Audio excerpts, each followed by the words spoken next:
Hello everyone, I am Lakshyaditya Singh, a third year law student from UILS Punjab University Chandigarh and currently an intern at ubAdvocate. In this video, I will be discussing the topic of Affray, which is given under section 159 and 160 of the Indian Penal Code 1860. So to begin with a brief introduction, when we look around, we see that people live with peaceful and amicable manner. But on the contrary, there are some disturbing elements in the society who, whether unknowingly or sometimes intentionally, creates a sense of hatred and destroy the peace of the society.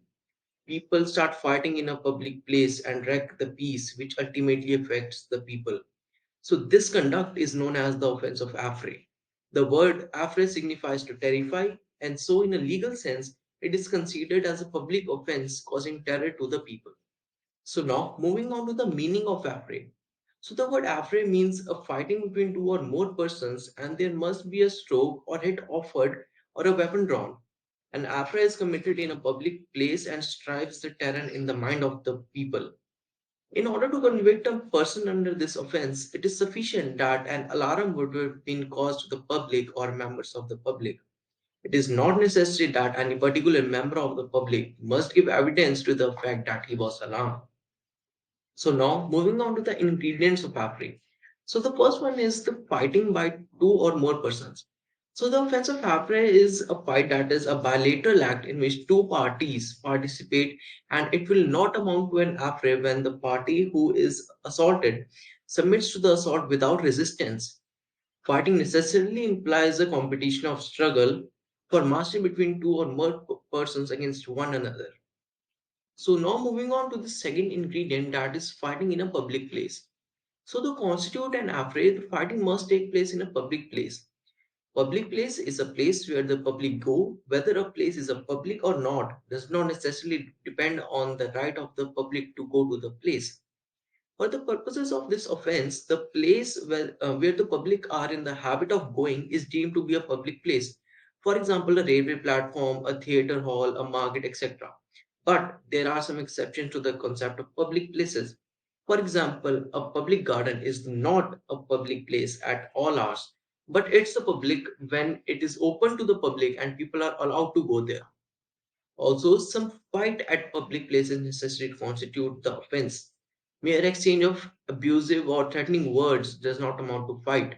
The fighting means a quarrel accompanied by use of a little force. When one side is aggressive and the other is passive, there is no fight. So now moving on to the third element, that is disturbance in the public peace.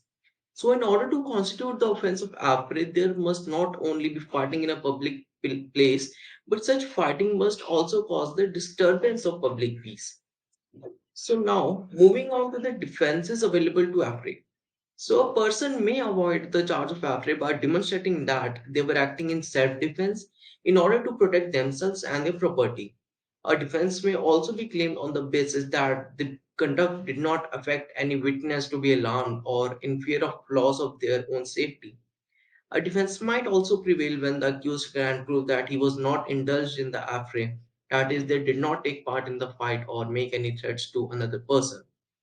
So, talking about the punishment for committing affray, Section 160 of the Indian Penal Code provides punishment for the offense of affray, which states that whoever commits an affray shall be punished with imprisonment, which may extend to a term of 1 month, or with fine of 100 rupees, or with both. So, to conclude, the offense of affray is a bilateral act which means to flow from both directions, not involving only one side, but in which two or more parties actively participate in a fight against one another. It is conducted at a public place, and this results in the disturbance of public peace. The punishment of the offense appears to be too lenient. Therefore, the Law Commission of India recommended in its 42nd report of 1971 that the term of imprisonment may be extended to 6 months and fine be raised to rupees 500 so that it may have a deterrent effect. Thank you.